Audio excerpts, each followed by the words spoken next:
ಕತೆ ನಿಮ್ಮ ಭಾವ ಚಾನಲ್ಗೆ ಸ್ವಾಗತ. ಈ ಹೃದಯ ಗೀತೆ ನಿನಗಾಗಿ ಸಂಚಿಕೆ 91.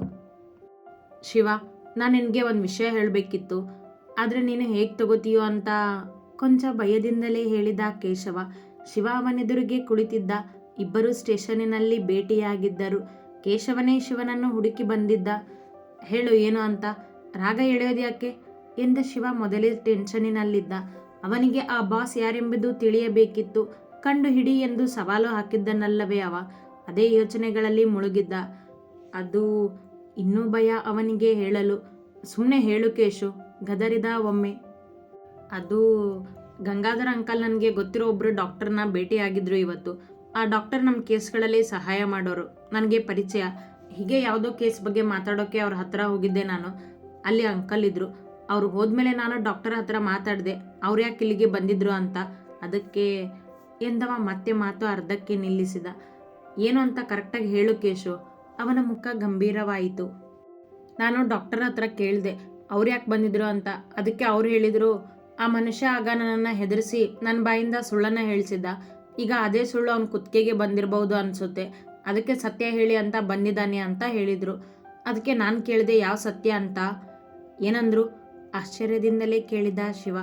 ಆ ಮನುಷ್ಯನ ಮದುವೆ ರಹಸ್ಯ ಅಂದರು. ಅಂದರೆ ಏನಂತೆ? ಸರಿಯಾಗಿ ಹೇಳು ಕೇಶು, ಕೋಪದಲ್ಲಿದ್ದ ಅವ ಈಗ. ಅವರು ಪೂರ್ತಿ ವಿಷಯ ಹೇಳಿಲ್ಲ ಶಿವ. ಅವರಿಗೆ ಆಪರೇಷನ್ ಕೇಸ್ ಇತ್ತು, ಹಾಗಾಗಿ ಪೂರ್ತಿ ಕೇಳೋಕ್ಕೆ ಆಗಲಿಲ್ಲ ನನಗೆ ಎಂದ ಕೇಶವನ ಧ್ವನಿ ಈಗಲೂ ಸಣ್ಣದಿತ್ತು. ಅಂದರೆ ಅವರಿಬ್ಬರು ಮದುವೆ ಆಗಿರೋದ್ರ ಹಿಂದೆ ಏನೋ ದೊಡ್ಡ ಗುಟ್ಟಿದೆ. ಇವತ್ತು ಏನೋ ಅಂತ ನಾನು ಕೇಳೇ ಬಿಡ್ತೀನಿ ನಡಿ ಎಂದ ಶಿವ ಅವಸರದಲ್ಲಿ ಮೇಲೆದ್ದ. ಬೇಡ ಬೇಡ ಶಿವ, ಸ್ವಲ್ಪ ಸಮಾಧಾನ ತಗೋ, ಅವಸರ ಮಾಡಬೇಡ. ಇಷ್ಟು ವರ್ಷ ಸುಮ್ಮನಿದ್ದ ಅಂಕಲ್ ಈಗ ಅವರನ್ನ ಹುಡ್ಕೊಂಡು ಹೋಗಿದ್ದಾರೆ ಅಂದಮೇಲೆ ಅವರು ಸತ್ಯ ಹೇಳಬೇಕು ಅಂದ್ಕೊಂಡಿದ್ದಾರೇನೋ. ನೋಡೋಣ ತಾಳು ಶಿವ ಎಂದ ಕೇಶವ ತಡೆದ ಅವನನ್ನು. ಈ ಕಡೆ ಮನೆ ಸಮಸ್ಯೆ, ಇಲ್ಲಿ ನೋಡಿದರೆ ಆ ಬಾಸ್. ನನಗೆ ಈ ಎರಡೂ ವಿಷಯಗಳು ತುಂಬ ತಲೆ ಕೆಡಿಸ್ತಿವೆ ಕೇಶು. ಜೊತೆಗೆ ನಮ್ಮ ಇನ್ನೊಂದು ಪ್ಲ್ಯಾನ್ ನಿನಗೆ ಗೊತ್ತೇ ಇದೆ, ಅದ್ರ ಮೇಲೆ ನಾವು ಕಣ್ಣಿಟ್ಟಿರಲೇಬೇಕು ಅಲ್ವಾ ಎಂದವ ತನ್ನ ಗೊಂದಲ ಹೇಳಿಕೊಂಡ. ಸ್ವಲ್ಪ ತಾಳ್ಮೆ ಇರಲಿ ಶಿವ, ಇದನ್ನು ನಾನು ನಿನಗೆ ಹೇಳ್ಕೊಡ್ಬೇಕಾಗಿಲ್ಲ. ನನಗೆ ತಲೆ ಕೆಡಿಸ್ತಿರೋದು ಈ ಬಾಸ್ ಕೇಶು. ಅವನು ನನ್ನ ಫ್ಯಾಮಿಲಿಗೆ ಏನಾದರೂ ಮಾಡಿದರೆ ಅನ್ನೋ ಭಯ ಇದೆ. ಆ ಥರ ಏನೂ ಆಗೋದಿಲ್ಲ, ನೀನು ಕೂಲಾಗಿರು. ಈ ಎರಡರಲ್ಲಿ ಒಂದು ಸಮಸ್ಯೆನಾದರೂ ಬಗೆಹರಿಬೇಕು ಕೇಶು. ಶಕ್ತಿ ಯಾವಾಗ ಏನು ಮಾಡ್ತಾಳೆ ಅಂತ ಗೊತ್ತಾಗೋದಿಲ್ಲ. ಇವರು ಏನೇ ಆದರೂ ಸತ್ಯ ಹೇಳ್ತಿಲ್ಲ. ಡೋಂಟ್ ವರಿ ಶಿವ, ಎಲ್ಲ ಸರಿ ಹೋಗುತ್ತೆ ಎಂದ ಕೇಶವನಿಗೆ ಅವನ ಟೆನ್ಷನ್ ಗೊತ್ತಿದ್ದದ್ದೇ. ಶಿವನಿಗೆ ಸತ್ಯ ಹೇಳೋಕ್ಕೆ ಧೈರ್ಯ ಬರ್ತಿಲ್ಲ ಮೀನಾಕ್ಷಿ.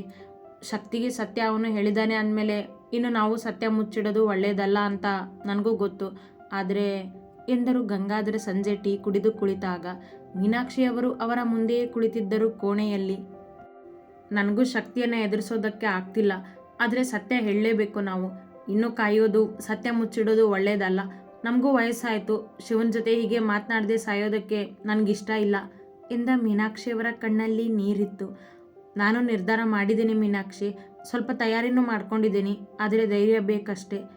ನಾಳೆ ನಾವು ಊರಿಗೆ ಹೋಗೋದಕ್ಕೂ ಮೊದಲೇ ಸತ್ಯ ಹೇಳಬೇಕು, ನೆನಪಿರಲಿ ನಿಮಗೆ ಎಂದವರೇ ಹೊರನಡೆದರು ಕೊಂಚ ಕೋಪದಲ್ಲಿ. ಮೀನಾಕ್ಷಿಯವರು ಇಷ್ಟು ವರ್ಷಗಳಿಂದ ಸತ್ಯ ಹೇಳದೇ ಇದ್ದದ್ದಕ್ಕೆ ಕಾರಣವೇ ಗಂಗಾಧರ್ ಅವರು. ಹಾಗಾಗಿ ಈಗ ಅವರೇ ಸತ್ಯ ಹೇಳಬೇಕೆಂದು ಬಲವಂತ ಮಾಡುತ್ತಿದ್ದರು ಮೀನಾಕ್ಷಿ. ಗಂಗಾಧರ್ ಅವರಿಗೂ ಕೂಡ ಸತ್ಯ ಹೇಳಲೇಬೇಕೆಂಬ ಯೋಚನೆ ಬಂದಾಗಿತ್ತು. ಅದಕ್ಕಾಗಿ ಅವರು ತಮಗೆ ಸಿಕ್ಕ ಮಾಹಿತಿಯಿಂದ ಮಧ್ಯಾಹ್ನವೇ ಹೊರಗೆ ಹೋಗಿ ಡಾಕ್ಟರ್ನನ್ನು ಭೇಟಿಯಾಗಿ ಬಂದಿದ್ದರು. ಅದನ್ನೇ ಕೇಶವ ಕಂಡಿದ್ದು.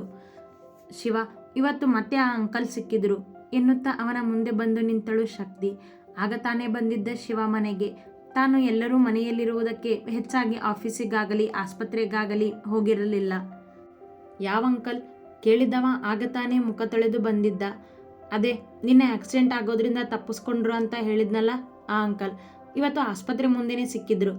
ಅವಳಿಗೇನೋ ಕುತೂಹಲ ಅವನ ಮುಂದೆ ಎಲ್ಲವನ್ನೂ ಹೇಳಿಕೊಳ್ಳಲು. ಇವತ್ತೇನೋ ಕೊಡೋದಕ್ಕೆ ಹೋಗಿ ಬಯಸ್ಕೊಂಡೆ ಅವ್ರ ಹತ್ರ. ತಮಾಷೆ ಮಾಡಿದವನ ಮನದಲ್ಲಿ ಯೋಚನೆಗಳಿದ್ದವು. ಹೆಚ್ಚಾಗಿ ಕೇಶವ ಗಂಗಾಧರ್ ಅವರ ಬಗ್ಗೆ ಹೇಳಿದ್ದೇ ಇತ್ತು. ಇವತ್ತು ಅವರೇ ನನ್ನನ್ನು ಹೊಗಳಿದ್ದಾರೆ ಗೊತ್ತಾ ಎಂದವಳು ಅವನ ಕೊರಳಿಗೆ ತನ್ನ ಕೈ ಹಾಕಿ ನಿಂತಳು.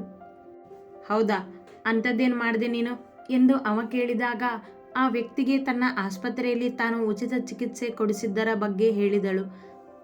ಗುಡ್ ಎಂದವ ಮಂಚಕ್ಕೊರಗಿದ್ದ ಬೆನ್ನು ಆನಿಸಿ. ಯಾಕೆ ಮಲಗ್ತಿದ್ಯಾ, ಊಟ ಮಾಡೋದಿಲ್ವಾ ಅವನ ಬಳಿ ಬಂದು ಕೇಳಿದಳು. ಸ್ವಲ್ಪ ರೆಸ್ಟ್ ಮಾಡ್ತೀನಿ ಶಕ್ತಿ, ಹೊಟ್ಟೆ ಹಸಿವಿಲ್ಲ, ನೀನು ಊಟ ಮಾಡಿ ಕೋಣೆಗೆ ಬರುವಾಗ ಊಟ ತಗೊಂಡು ಬಾ, ಹಸಿವಿದ್ರೆ ಮಾಡ್ತೀನಿ ಎಂದವನಿಗೆ ಕೆಳಗೆ ನಡೆದು ಗಂಗಾಧರ ಮತ್ತು ಮೀನಾಕ್ಷಿಯವರ ಮುಖ ನೋಡುವುದು ಬೇಡವಾಗಿತ್ತು. ಎಲ್ಲಿ ತನ್ನ ತಾಳ್ಮೆ ಮೀರಿ ಪ್ರಶ್ನಿಸುವೆನೋ ಎಂಬ ಅನುಮಾನ ಅವನಿಗೆ ಅವನ ಮೇಲೆಯೇ. ಯಾಕೆ ಶಿವ, ಹುಷಾರಿಲ್ವಾ? ಅವನ ಪಕ್ಕದಲ್ಲಿ ಕುಳಿತು ಕೇಳಿದಳು. ಹಾಗೇನಿಲ್ಲ, ಸ್ವಲ್ಪ ಸುಸ್ತಾಗಿದೆ ಅಷ್ಟೆ ಎಂದ ಹಣೆಗೆ ಕೈಯಿಟ್ಟು ಕಣ್ಮುಚ್ಚಿ. ನೀನು ಯಾಕೋ ವಿಚಿತ್ರವಾಗಿ ಆಡ್ತಿದೀಯಾ 2 ದಿನದಿಂದ. ಇಟ್ಸ್ ಓಕೆ, ರೆಸ್ಟ್ ಮಾಡು ಎಂದವಳು ಹೊರ ನಡೆದಳು. ಹೋಗಿ ಕೇಳ ಏನು ಸತ್ಯ ಅಂತ. ಆ ಡಾಕ್ಟರ್ಗೂ ಇವರಿಗೂ ಏನು ಸಂಬಂಧ? ಇಬ್ಬರ ನಡುವೆ ಏನು ಗುಟ್ಟಿದೆ ಅಂಥದ್ದು? ಡ್ಯಾಡಿ ಸಾಯುವಾಗ ಆಸ್ಪತ್ರೆಯಲ್ಲೇ ಇದ್ರು ಅಲ್ವಾ? ಅವ್ರಿಗೆ ಸಂಬಂಧಪಟ್ಟಿದ್ರು ಏನಾದರೂ ಇದೆಯಾ? ಕೇಶವ್ಗೆ ಕಾಲ್ ಮಾಡ್ತೀನಿ ಮೊದಲು ಎಂದವ ಫೋನ್ ಹಿಡಿದು ಕೇಶವನಿಗೆ ಕಾಲ್ ಮಾಡಿದ. ಪೊಲೀಸ್ ಅಲ್ಲವೇ? ಒಂದೇ ವಿಷಯಕ್ಕೆ 100 ಪ್ರಶ್ನೆಗಳು ಅವನ ತಲೆಯಲ್ಲಿ ಯಾವಾಗಲೂ. ಹಲೋ ಕೇಶವ್, ಆ ಡಾಕ್ಟರ್ ಸಿಕ್ಕಿದ್ರ ಮತ್ತೆ ನಿನಗೆ? ಏನು ಗುಟ್ಟಿದೆ ಅಂತೆ ಅವರಿಬ್ಬರ ಮಧ್ಯೆ? ಒಂದೇ ಉಸಿರಿನಿಂದ ಕೇಳಿದ. ಇಲ್ಲ ಶಿವ, ಕಾಲ್ ಮಾಡಿದೆ, ಅವ್ರ ನಂಬರ್ ತಗೊಂಡು. ಅವರು ಸತ್ಯ ಏನೇ ಇದ್ರೂ ಅವ್ರ ಮುಂದೆನೇ ಹೇಳೋದು ಅಂದರು. ಯಾಕೆ ಅಂತ ಗೊತ್ತಾಗಲಿಲ್ಲ ಎಂದ ಕೇಶವ ಸತ್ಯವನ್ನೇ ಹೇಳಿದ. ಅಂದರೆ ಈ ಮನುಷ್ಯನೇ ಏನೋ ಮಾಡಿದಾನೆ ಅನಿಸುತ್ತೆ. ಇವತ್ತು ಸುಮ್ಮನೆ ಬಿಡೋದಿಲ್ಲ ಅವನನ್ನು. ಒಂದೇ ಮಾತಿಗೆ ಕೋಪಗೊಂಡ ಶಿವ ಕಾಲ್ ಕಟ್ ಮಾಡದೆ ಮೇಲೆದ್ದು ನಡೆದೇ ಬಿಟ್ಟ ಹೊರಗೆ. ಹಲೋ ಶಿವ, ಶಿವ ಎಂದು ಕೂಗುತ್ತಿದ್ದ ಕೇಶವನ ಧ್ವನಿ ಅವನಿಗೆ ಕೇಳದೇ ಹೋಯಿತು. ಬಾ ಶಿವ, ಊಟ ಮಾಡು ಕರೆದರೂ ರಾಯರು ಅವ ಕೆಳಗಿಳಿದು ಬಂದಿದ್ದನ್ನು ಕಂಡು ಎಲ್ಲರೂ ಅವನತ್ತ ನೋಡಿದರು. ಊಟ ಬೇಡ ಅಂದೆ ಎಂದ ಶಕ್ತಿಯ ಮಾತು ಮುಗಿಯುವ ಮೊದಲೇ ನೇರವಾಗಿ ಮೀನಾಕ್ಷಿಯವರ ಎದುರಿಗೆ ಬಂದು ನಿಂತವ. ನನಗೆ ಸತ್ಯ ಗೊತ್ತಾಗಬೇಕು ಈಗಲೇ ಎಂದು ಬಿಟ್ಟ. ಮೀನಾಕ್ಷಿಯವರ ಕೈಯಲ್ಲಿದ್ದ ತುತ್ತು ತಟ್ಟೆಗೆ ಬಿದ್ದರೆ ಎಲ್ಲರ ಬಾಯಿ ಕೈ ಕೆಲಸ ನಿಲ್ಲಿಸಿದವು. ಏನು ಹೇಳ್ತಿದ್ಯಾ ಶಿವ ನೀನು? ಏನಾಯ್ತು ನಿನಗೆ ಇದ್ದಕ್ಕಿದ್ದಾಗೆ ಕೇಳಿದಳು ಶಕ್ತಿ ಎದ್ದು ನಿಂತು. ನೀನು ಸುಮ್ಮನಿರೋ ಶಕ್ತಿ, ಯಾರೋ ಮಾತಾಡ್ಬಿಡಿ ಮಧ್ಯೆ. ನನಗೆ ಇವತ್ತು ಸತ್ಯ ಗೊತ್ತಾಗಲೇಬೇಕು. ನೀವು ಹೇಳದೆ ತಪ್ಪಿಸ್ಕೊಳ್ಳೋದಕ್ಕೆ ನಾನು ಬಿಡೋದಿಲ್ಲ ಇವತ್ತು. ಕೆಂಡದಂಥ ಕೋಪವಿತ್ತು ಅವನ ಮುಖದಲ್ಲಿ. ಗಂಗಾಧರ್ ಕೊಂಚ ಭಯಗೊಂಡಿದ್ದರು. ಮೀನಾಕ್ಷಿಯವರಂತೂ ಅವನ ಕೋಪಕ್ಕೆ ನಡುಗಿ ಹೋಗಿದ್ದರು. ಶಿವ, ಏನಾಯಿತು ನಿನಗೆ? ಸ್ವಲ್ಪ ಜೋರು ಧ್ವನಿಯಲ್ಲಿ ಕೇಳಿದರು ಸುಮತಿ. ಹೇಳಿಲ್ವಾ ಯಾರೋ ಮಾತಾಡ್ಬಿಡಿ ಅಂತ? ಅವ ಚೀರಿದ ಜೋರಾಗಿ. ಎಲ್ಲರ ಎದೆ ನಡುಗಿತು ಕ್ಷಣ. ಯಾರೊಬ್ಬರೂ ತುಟಿ ಬಿಚ್ಚಲಿಲ್ಲ, ರಾಯರೂ ಕೂಡ. ಶಕ್ತಿ ಕೈ ತೊಳೆದವಳೆ ಎದ್ದು ನಿಂತಳು. ನನ್ನನ್ನು ಹೆತ್ತಿದಾರಲ್ಲ ಇವ್ರಿಗೆ ಕೇಳ್ತಿದ್ದೀನಿ ನಾನು. ನನ್ನ ಡ್ಯಾಡಿ ಸಾಯ್ತಿದ್ದಾಗೆ ಇವರನ್ನು ಯಾಕೆ ಮದುವೆ ಆದರು ಅಂತ ಗೊತ್ತಾಗಬೇಕು ನನಗೆ. ಅಂಥ ಪರಿಸ್ಥಿತಿ ಏನಿತ್ತು ಆವತ್ತು ಅಂತ ನನಗೆ ಗೊತ್ತಾಗಬೇಕು ಅಷ್ಟೇ. ಅವನ ಕೋಪದ ಮಾತುಗಳನ್ನು ಕೇಳುತ್ತಿದ್ದ ಮೀನಾಕ್ಷಿಯವರು ಗಂಗಾಧರವರ ಮುಖ ನೋಡಿದರು. ಅವರು ಕೂಡ ಇವರನ್ನೇ ನೋಡಿ ತಲೆ ತಗ್ಗಿಸಿದರು. ಕೈ ತೊಳೆದ ಮೀನಾಕ್ಷಿ ಮೇಲೆದ್ದು ಮುಂದೆ ಹೆಜ್ಜೆ ಇಟ್ಟರಷ್ಟೆ. ಟೇಬಲ್ ಮೇಲಿದ್ದ ನೀರಿನ ಗ್ಲಾಸ್ ಹಿಡಿದು ಜೋರಾಗಿ ಎಸೆದು ಬಿಟ್ಟ ನೆಲಕ್ಕೆ. ಅದು ಒಡೆದ ಶಬ್ದಕ್ಕೆ ಮುಂದೆ ಹೆಜ್ಜೆ ಇಡಲಿಲ್ಲ ಅವರು. ಎಲ್ಲರೂ ಬೆಚ್ಚಿದರು ಈಗ. ಕೈ ತೊಳೆದು ಎದ್ದು ನಿಂತರು. ಅವನೇಕೆ ಹಾಗೆ ಕೋಪಗೊಂಡಿದ್ದಾನೆಂದು ಯಾರಿಗೂ ಅರ್ಥವಾಗಲಿಲ್ಲ. ಶಿವ, ಚೀರಿದಳು ಶಕ್ತಿ. ಅವ ಲಕ್ಷ್ಯ ಕೊಡಲಿಲ್ಲ ಅವಳತ್ತ. ನೀವು ಇವತ್ತು ನನ್ನಿಂದ ತಪ್ಪಿಸ್ಕೊಳ್ಳೋದಕ್ಕೆ ಸಾಧ್ಯನೇ ಇಲ್ಲ ಅಂತ ಹೇಳಿದ್ನಲ್ಲ. ನನಗೆ ಸತ್ಯ ಗೊತ್ತಾಗಬೇಕು ಅಂದರೆ ಗೊತ್ತಾಗಬೇಕು ಅಷ್ಟೇ. ಇಲ್ದಿದ್ರೆ ನಾನು ಕಾನೂನಿನ ಪ್ರಕಾರ ಹೋಗಬೇಕಾಗುತ್ತೆ. ನಿಮಗೆಲ್ಲ ಗೊತ್ತೇ ಇದೆ ನನ್ನ ಹಠ ಏನೋ ಅಂತ. ಅವನಂದ ಮಾತು ಅವರನ್ನು ಇನ್ನೂ ಭಯಗೊಳಿಸಿತ್ತು, ಹೆಚ್ಚಾಗಿ ಗಂಗಾಧರವರನ್ನು. ನಮಗೆ ಸ್ವಲ್ಪ ಸಮಯ ಕೊಡು ಶಿವ, ಕೆನ್ನೆಯ ಮೇಲಿನ ಕಣ್ಣೀರು ಒರೆಸುತ್ತಾ ಎಂದರು ಮೀನಾಕ್ಷಿ. ಇಷ್ಟು ವರ್ಷ ತುಂಬ ಕಡಿಮೆ ಆಯ್ತೇನೋ ಅಲ್ವಾ ನಿಮಗೆ? ಅವರನ್ನೇ ನೋಡುತ್ತಾ ಎಂದ. ಮುಖ ಕೆಂಪಾಗಿತ್ತು ಅವನದ್ದು ಕೋಪಕ್ಕೆ. ಶಿವ, ನೀನು ಏನು ಮಾತಾಡ್ತಿದ್ಯಾ ಅನ್ನೋ ಪ್ರಜ್ಞೆ ಇದೆಯಾ ನಿನಗೆ? ನನಗೆ ಬೈತಿದ್ದೋನು ಇವತ್ತು ನೀನು ಅದನ್ನೇ ಮಾಡ್ತಿದ್ಯಾ ಎಂದಳು ಶಕ್ತಿ. ನೀನು ಸುಮ್ಮನಿರೋ ಶಕ್ತಿ, ಮಾತಾಡ್ಬಿಡ ಅಂತ ಹೇಳಿದೆ ತಾನೆ ಗದರಿದ ಅವಳನ್ನೇ ನೋಡುತ್ತಾ. ಶಿವ, ಕುತ್ಕೊಂಡು ಮಾತಾಡೋಣ ಏನೋ ಅಂತ. ನೀನು ಮೊದಲು ಸಮಾಧಾನ ಮಾಡ್ಕೊ ಎಂದರು ರಾಯರು. ಅವನ ಕೋಪ ನೋಡಿ ಅವನನ್ನು ಶಾಂತಗೊಳಿಸಲು ಪ್ರಯತ್ನಿಸುತ್ತಿದ್ದರು. ಇಲ್ಲ ಸರ್, ಇನ್ನು ನಾನು ಕಾಯೋದಿಲ್ಲ. ನನಗೆ ಇವತ್ತು ಸತ್ಯ ಗೊತ್ತಾಗಬೇಕು ಅಷ್ಟೇ. ಅವರು ಹೇಳೋದೇ ಇಲ್ಲ ಅಂದರೆ ಹೇಳಿಬಿಡ್ಲಿ, ನಾನು ನನ್ನ ದಾರಿಯಲ್ಲಿ ಹೋಗಿ ಸತ್ಯ ಕಂಡು ಹಿಡಿತೀನಿ. ನಾವು ಸತ್ಯ ಹೇಳೋದಿಲ್ಲ ಅಂತ ಯಾವಾಗ ಹೇಳಿದ್ವಿ ಶಿವ? ಸ್ವಲ್ಪ ಸಮಯ ಕೊಡು ಎಂದರು ಗಂಗಾಧರ್. ಇನ್ನೂ ಯಾವುದಕ್ಕೆ ಸಮಯ ಬೇಕು ನಿಮಗೆ? ಇನ್ನೂ ಯಾರನ್ನ ಭೇಟಿ ಮಾಡಿ ಸುಳ್ಳನ್ನು ನಿಜಾನ ಹೇಳಿಸ್ಬೇಕು ನೀವು? ಇನ್ನೂ ಏನು ಮುಚ್ಚಿಡೋಕ್ಕೆ ನೋಡ್ತಿದ್ದೀರಾ? ಗಂಗಾಧರ್ ಅವರನ್ನೇ ನೋಡುತ್ತಾ ಕೇಳಿದವನ ಕಣ್ಣುಗಳ ನೋಟ ಅತಿ ಮೊನಚು. ಅವನ ಮಾತಿಗೆ ಗಂಗಾಧರ್ ಅವರಿಗೆ ಆಶ್ಚರ್ಯವಾದರೆ ಉಳಿದವರಿಗೆ ಅರ್ಥವಾಗಲಿಲ್ಲ. ಏನು ಹೇಳ್ತಿದೀಯ ಶಿವ ನೀನು ಕೇಳಿದಳು ಶಕ್ತಿ. ಅದನ್ನು ಇವರೇ ಹೇಳಬೇಕು. ಇವರು ಇವತ್ತು ಒಬ್ಬರು ಡಾಕ್ಟರ್ನ ಭೇಟಿಯಾಗಿದ್ರು. ಅದನ್ನು ಕೇಶು ನೋಡಿದ್ದಾನೆ. ಆ ಡಾಕ್ಟರ್ಗೂ ಇವರಿಗೂ ಏನು ಸಂಬಂಧ ಅಂತ ಇವರು ಹೇಳಿದರೆ ಸರಿ, ಇಲ್ದಿದ್ರೆ ನನಗೇನು ಮಾಡಬೇಕು ಅಂತ ಗೊತ್ತು. ಅವನ ಧ್ವನಿ ಸಣ್ಣದಾಗಿರಲೇ ಇಲ್ಲ. ಡಾಕ್ಟರ್? ಯಾವ ಡಾಕ್ಟರ್? ಏನಿದೆಲ್ಲ? ಈಗಲಾದರೂ ಸತ್ಯ ಹೇಳ್ತಿರೋ ಇಲ್ವೋ ನೀವು? ಪ್ಲೀಸ್ ನನಗೆ ನನ್ನ ಮಗನ ಇವತ್ತಾದರೂ ವಾಪಸ್ ಕೊಟ್ಬಿಡಿ. ಗಂಗಾಧರವರ ತೋಳು ಹಿಡಿದು ಅಳುತ್ತಾ ಎಂದರು ಮೀನಾಕ್ಷಿ. ಅವರೇ ಯಾಕೆ ಸತ್ಯ ಹೇಳಬೇಕು? ನಿಮಗೆ ಗೊತ್ತಿಲ್ವಾ ಏನೋ ಅಂತ? ನೀವು ಹೇಳ್ಬೋದಲ್ಲ. ಕೇಳಿದ ಮೀನಾಕ್ಷಿಯವರನ್ನು. ಅವರಿಗೂ ಅರ್ಧ ಸತ್ಯವಷ್ಟೇ ಗೊತ್ತು.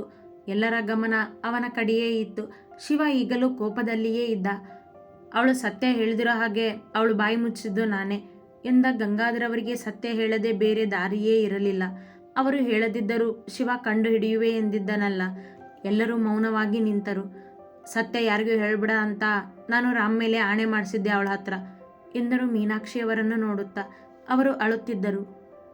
ಸತ್ಯ ಏನು ಅಂತ ಹೇಳಿ ಹಾಗಾದರೆ ನೀವೇ ಎಂದ ಶಿವ.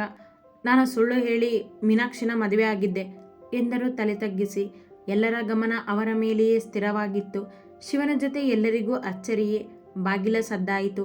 ಎಲ್ಲರೂ ತಿರುಗಿ ನೋಡಿದರು. ಕೇಶವ ಒಳಬಂದ. ಶಿವ ಕೋಪದಲ್ಲಿ ಕಾಲ್ ಕಟ್ ಮಾಡಿದ್ದರಿಂದ ಏನೋ ಅನಾಹುತ ಆಗುವುದೆಂದು ಅಂದಾಜಿಸಿ ಬಂದಿದ್ದ. ಯಾರೊಬ್ಬರೂ ಮಾತನಾಡಲಿಲ್ಲ. ಅವ ಸುಮ್ಮನೆ ಬಂದು ಎಲ್ಲರ ಜೊತೆ ನಿಂತ. ಅವತ್ತು ರಾಮು ಆಕ್ಸಿಡೆಂಟ್ ಆಗಿ ಆಸ್ಪತ್ರೆಯಲ್ಲಿ ಮಲಗಿದ್ದ. ನಾನು ಎಲ್ರಿಗಿಂತ ಮೊದಲೇ ಆಸ್ಪತ್ರೆ ತಲುಪಿದ್ದೆ. ತುಂಬ ಸೀರಿಯಸ್ ಇತ್ತು ಅವನಿಗೆ. ಮನೆಯಿಂದ ಇನ್ನೂ ಯಾರೂ ಬಂದಿರಲಿಲ್ಲ. ನಾನು ಬರ್ತಿದ್ದ ಹಾಗೆ ಡಾಕ್ಟರ್ ಪೇಷಂಟ್ ಮನೆಯವರ ಜೊತೆ ಮಾತಾಡಬೇಕು ಅಂತ ಕೇಳ್ತಿದ್ದಾರೆ, ಹೋಗಿ ನೋಡಿ ಒಳಗೆ ಅಂದರು. ಅವನ ಕಂಡೀಷನ್ ಹೇಗಿದೆ ಅಂತ ಕೇಳಿದೆ. ತುಂಬ ಸೀರಿಯಸ್ ಇದೆ, ಏನೂ ಹೇಳೋಕ್ಕಾಗೋದಿಲ್ಲ ಅಂದರು. ನನಗೆ ತುಂಬ ಭಯ ಆಗಿತ್ತು. ಆ ಭಯದಲ್ಲಿ ಅವನನ್ನು ನೋಡೋದಕ್ಕೆ ಒಳಗಡೆ ಹೋದೆ. ಅವನನ್ನು ನೋಡಿದ್ಮೇಲೆ ಕಣ್ಣಲ್ಲಿ ನೀರು ತುಂಬಿತು. ಅವನ ತಲೆ ತುಂಬ ಬ್ಯಾಂಡೇಜ್ ಹಾಕಿದ್ರು. ಮೈಯೆಲ್ಲ ಗಾಯನೇ ಇತ್ತು. ನಾನು ಒಳಗಡೆ ಹೆಜ್ಜೆ ಇಡ್ತಿದ್ದ ಹಾಗೇನೆ ನನ್ನನ್ನು ಕಣ್ಣು ಸನ್ನೆಯಲ್ಲೇ ಹತ್ರ ಕರೆದ. ನಿಧಾನವಾಗಿ ಹೆಜ್ಜೆ ಇಟ್ಟು ಹೋದೆ. ಅವನ ಮುಖಕ್ಕೆ ಆಕ್ಸಿಜನ್ ಮಾಸ್ಕ್ ಹಾಕಿದ್ರು. ಅದನ್ನು ತೆಗೆದು ಗಂಗು ಅಂತ ಕರೆದ. ನನ್ನ ಹೃದಯ ಜೋರಾಗಿ ಹುಡ್ಕೋತಿತ್ತು ಅವನನ್ನು ಹಾಗೆ ನೋಡಿ. ಮಾತಾಡ್ಬಿಡ ರಾಮು, ರೆಸ್ಟ್ ಮಾಡು, ಬೇಗ ಹುಷಾರಾಗುತ್ತೆ. ನಾನು ಮಾತಾಡಬೇಕು ಗಂಗು, ಇನ್ನು ನನಗೆ ಸಮಯ ಇಲ್ಲ. ಮಾತನಾಡಲು ಆಗದಿದ್ದರೂ ಸಂಕಟದಲ್ಲಿಯೇ ಎಂದರು. ಹಾಗೆಲ್ಲ ಮಾತಾಡ್ಬಿಡ ರಾಮು, ನೀನು ಬೇಗ ಹುಷಾರಾಗ್ತೀಯ. ಇನ್ನೇನು ಮೀನಾಕ್ಷಿ ಬರ್ತಾಳೆ ಎಂದ ಗಂಗಾಧರ್ ಅವರ ಪಕ್ಕದಲ್ಲಿಯೇ ಕುಳಿತರು. ಇಲ್ಲ, ನಾನು ಮಾತಾಡಬೇಕು, ನನಗೆ ಮಾತಾಡೋಕೆ ಬಿಡು ಎಂದ ರಾಮ್ ಕಣ್ಣನವರು ಗಂಗಾಧರ್ ಅವರ ಕೈ ಹಿಡಿದರು ಬಿಗಿಯಾಗಿ. ಗಂಗಾಧರ್ ಮಾತನಾಡದೆ ಅವರ ಕೈ ಹಿಡಿದರು. ನೋಡು ಗಂಗು, ಶಿವ ಇನ್ನೂ ಚಿಕ್ಕವನು. ನಾನಿನ್ನೂ ನಿಮ್ಮ ಜೊತೆಗಿರೋದಿಲ್ಲ. ನೀನೇ ಅವರನ್ನು ನೋಡ್ಕೋಬೇಕು. ಮೀನಾಕ್ಷಿಗೆ ವ್ಯವಹಾರ ಎಲ್ಲ ಗೊತ್ತಾಗೋದಿಲ್ಲ. ಅವಳಿಗೆ ಎಲ್ಲನೂ ತಿಳಿಸ್ಕೊಡು. ಅವಳ ಜೊತೆಯಾಗಿರೋ ಗಂಗು. ನೀನೊಬ್ಬನೇ ನಮ್ಮಿಬ್ಬರು ಸ್ನೇಹಿತ ಅಂತ ಇರೋದು. ನನ್ನ ಕುಟುಂಬನ ನಿನ್ನ ಭರವಸೆ ಮೇಲೆ ಬಿಟ್ಟು ಹೋಗ್ತಿದ್ದೀನಿ. ಅವ್ರನ್ನ ಚೆನ್ನಾಗಿ ನೋಡ್ಕೋ. ಸಂಕಟದಲ್ಲಿಯೇ ಹೇಳಿದವರ ಸ್ಥಿತಿ ತೀರಾ ಗಂಭೀರವಾಗಿತ್ತು. ಅವರ ಕಣ್ಣಿಂದ ನೀರಿಳಿಯುತ್ತಿತ್ತು. ಹಾಗೆಲ್ಲ ಮಾತಾಡ್ಬಿಡ ರಾಮು, ನೀನು ಬೇಗ ಹುಷಾರಾಗ್ತೀಯಾ ಎಂದ ಗಂಗಾಧರ್ ಅವರ ಕಣ್ಣಲ್ಲೂ ನೀರಿತ್ತು ಆ ಕ್ಷಣಕ್ಕೆ. ಇಲ್ಲ, ನಾನಿನ್ನೂ ಬದುಕೋದಿಲ್ಲ. ಶಿವನ್ನ ಚೆನ್ನಾಗಿ ನೋಡ್ಕೋ. ಅವನಿಷ್ಟದಂತೆಯೇ ಎಲ್ಲನೂ ಆಗಬೇಕು. ಅವನು ಪೊಲೀಸ್ ಆಗಬೇಕು ಅಂತಾನೆ. ಒಬ್ಬ ಒಳ್ಳೆ ಪೊಲೀಸ್ ಆಗೋದಕ್ಕೆ ಅವನಿಗೆ ಸಹಾಯ ಮಾಡು. ಅವನು ಒಳ್ಳೆ ಮನುಷ್ಯ ಆಗಬೇಕು.